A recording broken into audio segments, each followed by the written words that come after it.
भाइ दिदी बहिनीहरू, हामी नेपालीहरूको घर आँगनमा नयाँ वर्ष 2082 आइपुगेको छ। नयाँ घाम नयाँ जोत आशा। प्रिय आत्मीय दाजुभाइ दिदी बहिनीहरू, हामी नेपालीहरूको घर आँगनमा नयाँ वर्ष 2082 आइपुगेको छ।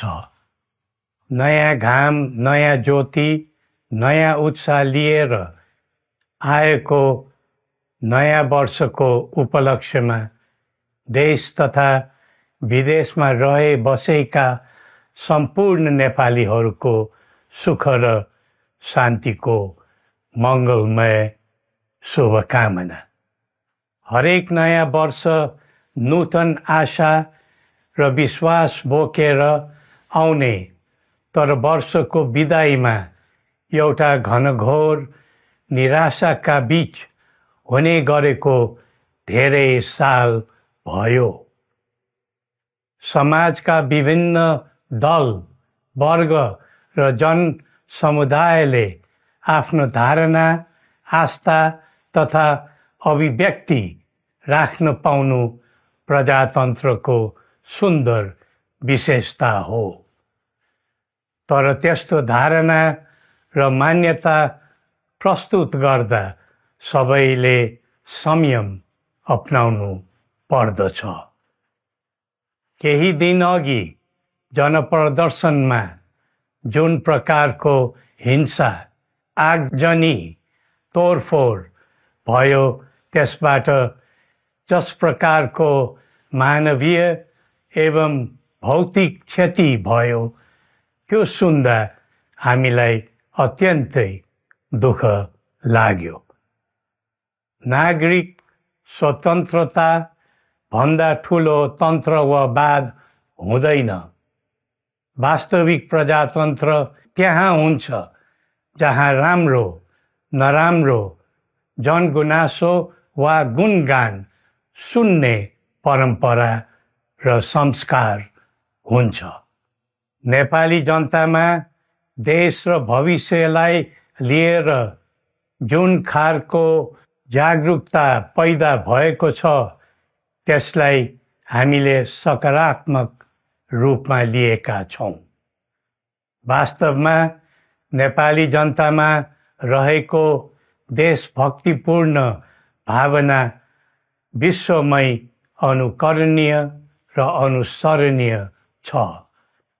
देशलाई विद्यमान जटिलताबाट मुक्त गराई शान्त, स्थिर र समृद्ध मुलुक बनाउने जागरुकता जुन पैदा भएको छ, नयाँ वर्ष 2082 मा नेपाली जनताको चाहना अनुसारको परिणाम हासिल हुने विश्वास थपिएको छ। मुलुकमा व्याप्त अशान्ति, अराजकता, निराशा र असन्तुष्टिबाट आम नेपालीलाई मुक्त गर्न नेपालको राज संस्थाले जहिले पनि योगदान पुर्याउँदै आएको विदितै छ। राष्ट्रियता र प्रजातन्त्रलाई मूल कार्य मान्दै जनभावना बमोजिम चल्ने बहुदलीय प्रजातन्त्र र संवैधानिक राज संस्थाको परम्परामा हाम्रो मान्यता रही आएको छ। वर्तमानमा बदलिदो जनचाहनाको पनि कदर गरी राज्य शक्तिको स्रोत जनता नै हुन् भन्ने मन्जुरी सदैव स्थापित हुनु पर्दछ। राष्ट्र निर्माता श्री 5 बरामहाराज धीराजको दिव्य उपदेशलाई नै अबको राज्य सत्ताको मूल मन्त्र सोच्नुमा के होला? सन्तुलित कूटनैतिक सम्बन्ध र आत्मनिर्भर नेपालको परिकल्पना नै पृथ्वी पथको मूल सार हो। यही नै राजनीतिको मूलधार हुनु पर्ने हो। विश्वको बदलिँदो परिस्थितिलाई मनन गर्दै विश्वव्यापीकरण र स्वतन्त्र व्यापारका आधारहरूलाई चुनौतीको रूपमा लिँदै चरम आर्थिक मन्दी भोग्नु परिरहेको अहिलेको सन्दर्भमा नेपाल जस्ता विकासोन्मुख देशले आत्मनिर्भर अर्थतन्त्र निर्माणको कार्यमा अर्जुन दृष्टि लगाउनु पर्ने समय आएको छ। स्वदेशी स्रोत साधनको प्रयोगले स्वदेशमै उत्पादन गरी स्वदेशमै खपत गर्दै आन्तरिक अर्थतन्त्रको चक्रभित्रबाटै मुलुकको समग्र अर्थतन्त्र आत्मनिर्भर र चलायमान गराउनु पर्ने विश्व परिवेश निर्माण हुँदैछ भन्ने सङ्केतहरू देखा परिरहेका छन्। विश्वकै उत्कृष्ट यो भूमिमा बाँच्न समेत गाह्रो हुने स्थिति पैदा भएपछि बढ्दो युवा पलायनलाई रोकी युवा शक्तिको श्रम र सिपलाई स्वदेशमै उच्च उपयोग गर्नु पर्दछ। युवा स्वरोजगारको निम्ति अवसरहरूको खोजी गरी नेपालमै आय आर्जन गर्न सक्ने वातावरण तयार गर्नुपर्ने आजको पहिलो आवश्यकता बनेको छ। सबै नेपालीको तन, मन र ध्यान त्यसैमा लगाउनु परेको छ। विश्वभरि छरिरहेका नेपालीहरू एकताका सूत्रमा बाँधिन अब ढिला गर्नु हुँदैन। आफ्ना ज्ञान, सिप र सामर्थ्य मात्र होइन, त्यहाँ आर्जेको पुँजी, स्रोत र साधन समेत नेपालमै लगाउनु पर्दछ भन्ने भावना सबैमा जागृत गराउनु परेको छ। प्रकृतिले दिएको स्वर्ग जस्तै सुन्दर हिमवत् खण्ड नेपाल सिँगार्न र विकासको बिकुल फुक्न कसरी लाग्ने र लगाउने स्वदेश फर्क स्वदेश नै स्वर्ग भन्ने अभियान चलाउनु पर्ने आजको आवश्यकता भएको छ। जनभावना र चाहना बुझी मुलुकको समग्र संरचनामा नै हेरफेर र सुधारका कदम चाल्नुपर्ने तथ्य स्पष्ट देखिन्छ। शिक्षा, स्वास्थ्य र दैनिक कामकाजका पद्धति र प्रणालीहरूमा आमूल परिवर्तन र सुधार गरी यिनको आधुनिकीकरण अनिवार्य भइसकेको छ।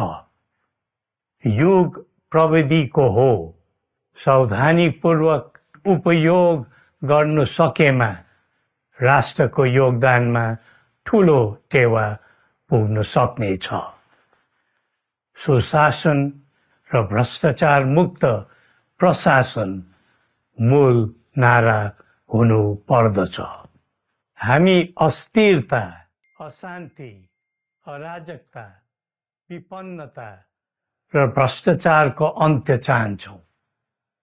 त्यसका निम्ति नेपाली जनताबाट हुने हरेक प्रयासहरूमा एकबद्धता रहनेछ। मुलुकको गिर्दो अर्थव्यवस्था, रुग्न हुँदै गएको औद्योगिक उत्पादन, बढ्दो राष्ट्रिय ऋण र बेरोजगारी, रक्षात्मक बन्दै गएको राष्ट्रियता, राष्ट्रिय एकता, सामाजिक सद्भाव, मौलिक धर्म, संस्कृति तथा जनस्तरमा बढेको निराशा असन्तुष्टि हाम्रो चिन्ताको मूल विषय हो। नागरिक पलायनसँगै पुँजी पलायन, भ्रष्टाचार र बेइज्जती देशले थाम्नै नसक्ने स्तरमा झाँगिएको छ। यो स्थितिमा नयाँ वर्षलाई उपलब्धिमूलक बनाउनु हामी सबै नेपालीको सामूहिक र एकताबद्ध प्रयास अपरिहार्य भएको छ। नेपाली बीच द्वन्द्व नहोस्, परस्पर अविश्वास र हिंसाको दुःखद मनोस्थिति नबनोस्, देशवासीहरू कुनै पनि नाम र न्युहुमा ध्रुवीकृत नबनुन् भन्नेतर्फ हामी सदैव सचेत र संवेदनशील छौँ। नेपालीको एकतामा नै नेपालको भविष्य निहित रहेको यथार्थलाई हामीले आत्मसात गरेका छौँ। सबैले यही वास्तविकतालाई आत्मबोध गर्नुपर्दछ भन्ने ठान्दछौँ।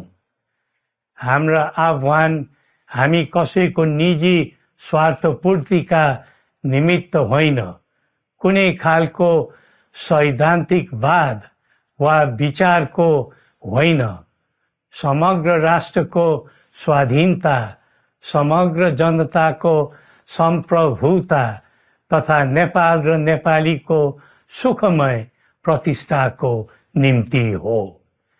आफ्नै प्रकारको अग्रणी राष्ट्र हामीले नै बनाउने हो अनि आफ्नो स्वतः र अस्तित्व हामी आफैले उठाउने हो।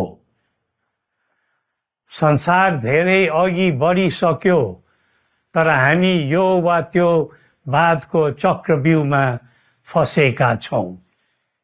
नेपाल आमालाई केन्द्रमा राखेर हाम्रा विचार बन्नुपर्छ, हाम्रा कदम चल्नुपर्छ। हरेक समस्याको समाधान संवाद, सहमति, समन्वयन र सहकार्यबाट हुन सक्छ। आगामी वर्ष नेपाली इतिहासको स्मरणीय र सुनौलो सम्झना बन्नुपर्छ र बनाउनु सकिन्छ भन्ने विश्वास हामीले लिएका छौँ। नयाँ वर्षले नयाँ आशा, उमङ्ग र उत्साह ल्याओस् अनि नेपालीको सुनौलो भविष्यको सुनिश्चितता होस्। श्री पशुपतिनाथले हामी सबैको कल्याण गरून्। जय नेपाल।